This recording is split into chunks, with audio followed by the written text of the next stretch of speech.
Okay, so I talked to the doctor or the dentist, doctor, I guess you want to call him dentist. I don't know. DDS.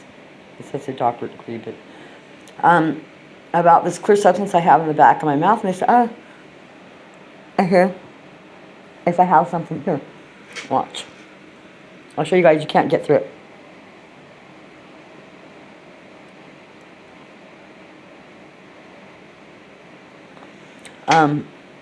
That clear substance was around those teeth years and years ago. It was done a long, long time ago, before the 80s, I believe.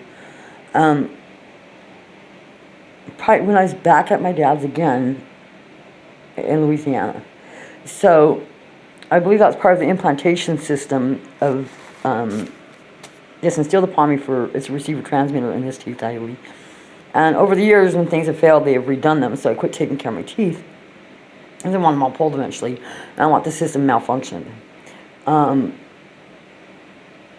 with the wireless body area network I have in my body, I'm pretty sure that's one of the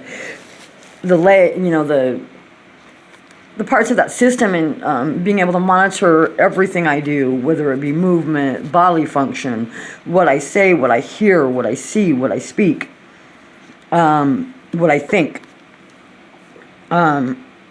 And as being an MK Ultra survivor, obviously the purpose is so they don't get exposed, that the government's exposure and all this, it stays at a minimal. Which I'm not going to let it, because this is my body and nobody has a right to hack it or the information in it. So let's see the honesty and integrity of this dentist that I came to, because I have also went to some, I'm cold, also went to some plastic surgeons in Las Vegas to see if they would take out the wireless body area network. And I was told by one plastic surgeon who admitted it was in me that they would take a team of 13 surgeons, and they'd all have to specialize in certain areas of my body to get this system out. So meaning that it took a crap load of surgeons to instill it in me twice, because the first one was a body area network and the second one was a wireless body area network, which means my phone communicates that information to whomever is receiving it, whether it be the government or a entity that's spying on humans or whatever. But either way, that stuff is being transmitted somehow, and the only way that it's possible is by a cell phone, which the technology beforehand was someone actually sitting there with a gun pointing at people with a body area network, and they had to be followed. And I exposed this guy that had an antenna coming out of the back of his truck that was following me in Austin, and it was wired up to an external battery, because when I got close to his truck, he ran. And I believe I put that one on my podcast, or at least I saved it, and it shows this guy running from his truck. So I was able to look at how it was wired up, because he has to have a reading gun like they do on a RFID chip type reading gun when you go take your animal to the vet, and similar to that, and he triggers it when he's around you to get your bodily information. So that was a body area network, and this was years ago. It's about 7 or 8 years ago.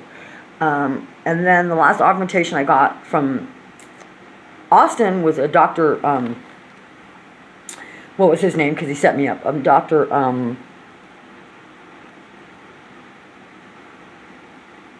gotta remember his name. It escapes my mind right now, but it's in some of my earlier podcasts talking about him, where he instilled another body area network in me, but it was wireless this time, so it's called Wireless Body Area Network. And I have the scars to prove that. And I will show you guys my implants again, for those of you who haven't seen my implants. I'm so cold right now, I might not pop up. But let me get it working, and then I'll show it to you. Because when I'm cold, it doesn't pop up because my veins are constricted. But if you look, you'll see it popping up a little bit. Hold on, right here. See it popping up a little bit. Let me get it to warm up and pop up good. The fatter I get, the harder it is to manipulate them too. So try and stay watch my diet, and okay, here we go. I'm gonna have to hold this a certain way. It's hard. You know, I don't have a stand. I need a stand. Well, you can go back on some of my podcasts and it shows the metal detector test and the whatnot. But I'm holding it like this. You see it popping up right there? You see it pop up right here. See it? I'm manipulating it.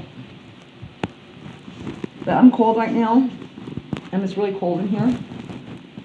But I'll keep working on this because once I warm up the vein, it'll start popping up. I can move it to where it pops up really good. I have that, there you go, and it's popping up right there. And see it popping up now? Woo! There you go. There you go. See it? Right there. So I believe that's like some kind of either a shunt in the vein, or it's a some kind of gadget to monitor something in my body. But I mean, I know it's patented by Qualcomm and IBM, but I've looked at those patents and almost all of it. Okay, there we go. There, see it? See right there popping up? Let me. Okay. Yeah, there we go. Okay. So there's that implant popping up big time now because I'm warmer. And I have those all throughout my body. I have some in my legs. I have copper coils in my legs, in the veins, inside the veins, and which is conducive for magnetic pulses and stuff. I've been a human consensual or non-consensual test subject my whole life, starting from MK Ultra. And part of the targeting is realizing and waking up to know that you're part of something bigger that the elite run, technology, whether it be our government's military, which I know the military is behind mine because of who my dad is. He's high-ranking military, and he sold me to the military. I was pedophiled out to the military as a child. I was tested on during the MK Ultra trials and programs, and it's still going on to this day where they've implanted me with stuff non-consensually because I've already had the technology installed in me that tracks me, so they've been able to keep testing on me because they know what I'm doing at all times and where I'm at and what I'm saying and who I'm with and all that. So the torture doesn't stop ever. It's mind-boggling at how society doesn't even realize what's going on with people, and being a survivor of all of that, it's very hard to find somebody that's going to be honest about it because they'll get targeted by the government. I'm waiting for that one honest person that, took an oath to help people that really is going to help people. It's a rarity, and hello. And that's what I'm looking for right now. So, hi. Hi, how are you? I'm okay. Alrighty, so the doctor says that you have a couple of extractions, okay? Removal of your teeth. Okay. Also, you need root canals and build-ups. I don't want root canals. I want all my teeth pulled. You want them all pulled? I want them all pulled. That is, yeah. I have what's called a wireless body air network. Non-consensually implanted in me, and part of that is having a receiver transmitter right here on that teeth, and I want all my teeth pulled to stop that part of the implantation. I've been used as a non-consensual human test subject for technology my whole life.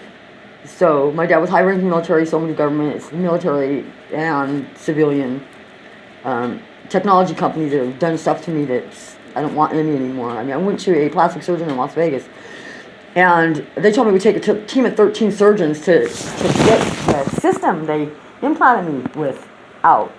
So meaning it took a team of 13 people to put it in, and it was during 2 augmentations. So each time I had an augmentation, the first one was a body area network, and the second one was a wireless body area network, non-consensually. And so I have implants. See it popping up? throughout my whole body. See that popping up? See it? Okay, so that's part of the sensor. I have an oxygen sensor over here, which you can feel. I've been implanted with an inocular camera. I have certain ear implants. I have receiver transmitters in my teeth. And I want it all. I want as much as I can taken out without having $1 million surgery from 13, a team of 13 surgeons. But I want my life back because I'm monitored 24 hours a day for technology, and I want my life back. Okay. So. The doctor's referring you to our other doctor, which is Dr. Amini. He comes in on Tuesdays. On Tuesday? Uh-huh. Okay. So Now, and he does this what? He doctor's does not gonna- dentures? Yeah. Okay. And he does extractions. This doctor's Okay. not going to extract these teeth because he knows that they're savable. So if that's your request, I highly recommend that you come back on Tuesday On Tuesday? with Okay. Dr. Amini, and he can reevaluate, Okay. and then he can determine of what can be done. Okay, what about the pain right now? Can I be prescribed an antibiotic to... Let me see if he can prescribe you anything for the infection. Is that what Yeah, because it hurts. Obviously there's an infection if it hurts, right? Yeah.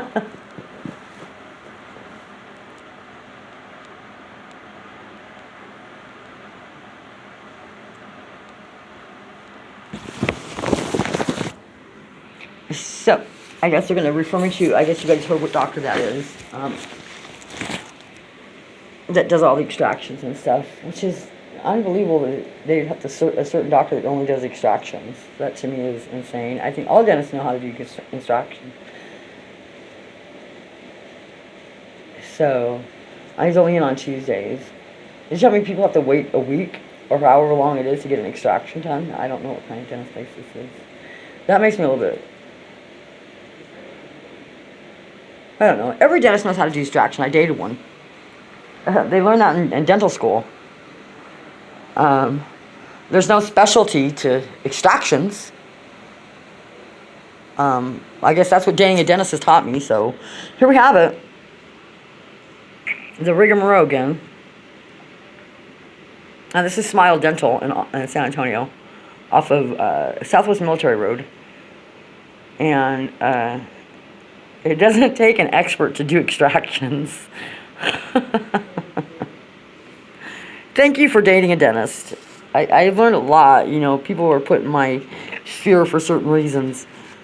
And it doesn't take an expert to do extractions unless there's obviously something else attached to that tooth. So he said that he didn't see an infection. So my question is that all dentists are taught how to extract teeth. So why can't I have it extracted today? It doesn't take a specialist to extract teeth. I used to date a dentist.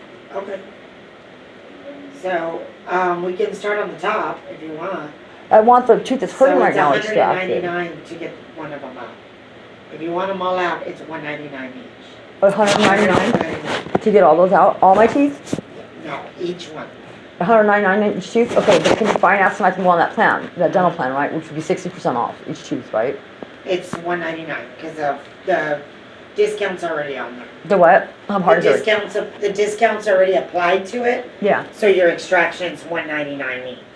Okay, now if I get that dental insurance, how much would it be for each tooth? Would it be 60%? $199. Oh, that's with the 60% off? Yes, ma'am. Okay, okay, Because the 60% applies with everything together. okay, Then you get the 60% taken out of everything.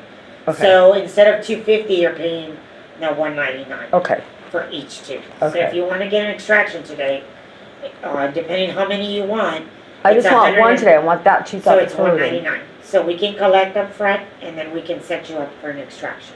Okay, so the extraction would be today?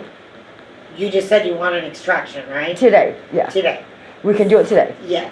That's what I wanna know. Okay. Okay, thank you so much. Okay. Okay, so yeah, let's set it up. So I'm gonna let this go, and I'm gonna get my extraction today. I need it done today because I'm in so much pain I can't function properly. Okay. We're gonna go ahead and collect the payment in the I'm front. going through Amazon like crazy. That's okay. So I'm gonna set that up right now. I'll get back on and podcast the rest of this.